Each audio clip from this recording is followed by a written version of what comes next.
बात एक गांव की है जहां पर एक लड़की रहती थी। उसका पढ़ाई करने में मन भी लगता था। वे दो बहनें और एक उन दोनों बहनों से छोटा उनका एक भाई था। लेकिन उसके माता पिता को तो बस एक ही डर हमेशा लगा रहता था कि कल कदे कोई थारी लड़की के साथ कुछ गलत न हो जाए। इसी डर के कारण उसके माता पिता और उसके बुआ ने मिलकर जल्दी जल्दी में उस लड़की की शादी कर दी। जिस लड़के के साथ उसकी शादी हुई वह उससे 10 साल बड़ा था। उसे उसके बारे में काफी कुछ बताया गया था कि इसके पास तो काफी पैसे हैं, तू शादी के बाद मौज करेगी। अब शादी के बाद जो सभी लड़कियों के साथ होता है ऐसा ही उस लड़की ने भी सोचा था कि तेरे साथ भी ऐसा ही होगा। पर जैसे ही वह अपने ससुराल गई वहां पर उसने पाया कि उसके ससुर की तो शादी से पहले ही मौत हो चुकी थी। अब केवल उसके घर में उसकी सास और उसका पति रहते थे। लड़की के घर वालों ने ये सोच के शादी की थी कि हमारी लड़की आराम से मजे में रहेगी। लड़की के माता पिता ने ब्याज पर भी पैसे लेकर उसकी शादी में बढ़ चढ़ कर खर्च किया था। पर उन्हें क्या पता था कि उन्होंने अपने लड़की को एक दहेजी घर में बेच दिया था। अब तो दहेज कहानी शुरू होनी ही थी। शादी के 10 ही दिन बाद उसकी सास और पति ने उस लड़की को कहा कि मेरी सरकारी नौकरी लग जाएगी, जो तू अपने घर से 70,000 रुपए लाके दे दे। तो वह अगले दिन अपने घर आई तो उसने ये बात अपनी माँ को बताई। तब धीरे से उसकी माँ ने यही बात उसके पिता को भी बताई।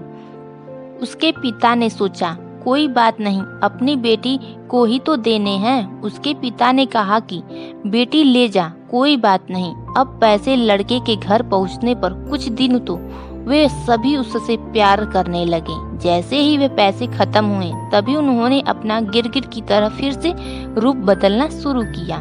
अब की बार तो उसकी हद ही हो गई कि वे सभी उसे गंदी और बदचलन कहने लगे। उसको घर से बाहर तक नहीं जाने देते।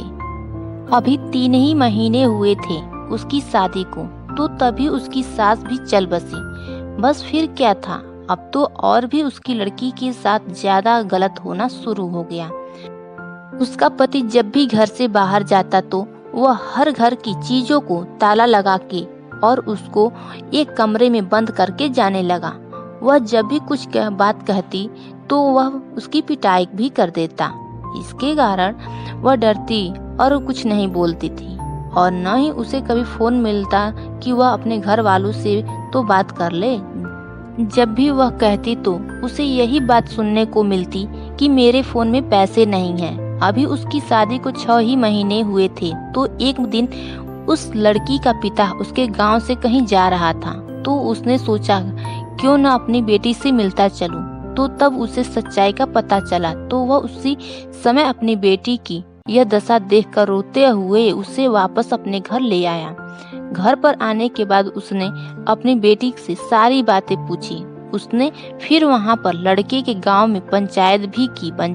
पंचायत में फैसला आया कि तू भाई इस लड़की ने जब तलाक ही दे दे, जो यतने चाहे पसंद हो या ना हो।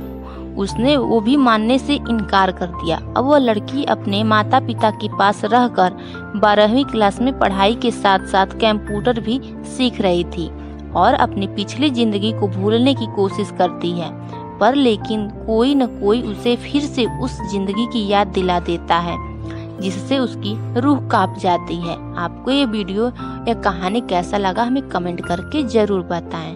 Thanks for watching.